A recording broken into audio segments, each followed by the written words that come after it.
آج افسوس ہے امت مسلمہ پہ کہ آج امت مسلمہ کے بازار جو ہے فحاشی کے اڈے بن چکے ہیں،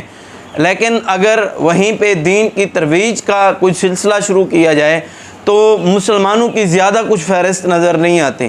جس طرح یہ ذی الحجہ کے یہ عظیم ایام ہیں، تو جس طرح ہم دیکھتے ہیں بازاروں کے اندر لوگوں نے اپنے ساؤنڈ رکھے ہوتے ہیں، لوگوں نے اپنا سسٹم بنایا ہوتا ہے اور بڑی اونچی اونچی آواز سے گانے چلا رہے ہوتے ہیں۔ تو آج دیکھیں اس فحاشی کو ختم کرنے کے لیے اس کے مقابلے کے اندر کہ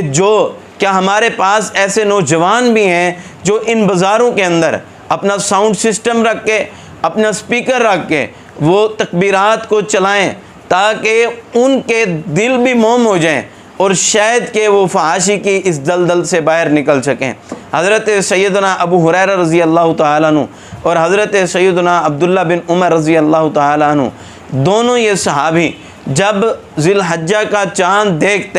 دیکھنے کے بعد پھر جب یہ بازار میں جاتے بلند آواز سے تکبیرات پڑھتے اور فرماتے ہیں جب ہم یہ تکبیرات پڑھتے تو لوگ بھی ہمارے ساتھ تکبیرات کو دہراتے، اللہ اکبر لا الہ الا اللہ واللہ اکبر وللہ الحمد، اللہ اکبر کبیرہ والحمد للہ کثیرہ وسبحان اللہ بکرۃ وعصیلا۔ یہ تکبیرات پڑھتے آج دیکھیں ہمارے بازار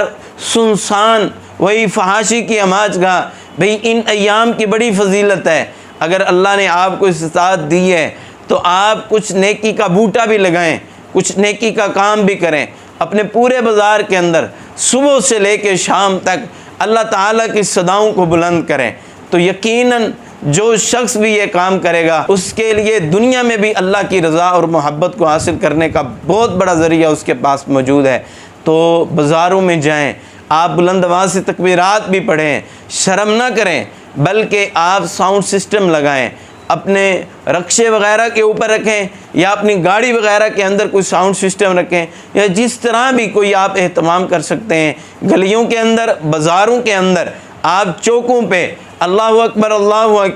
لا الہ الا اللہ واللہ اکبر کی صداؤں کو عام کریں۔ انشاءاللہ اللہ کی مدد اور توفیق کے ساتھ شیطان بھی بھاگے گا اور کئی ہمارے مسلمان جو فحاشی کی دلدل میں پھنس چکے ہیں وہ بھی باہر اس سے نکل آ سکتے ہیں۔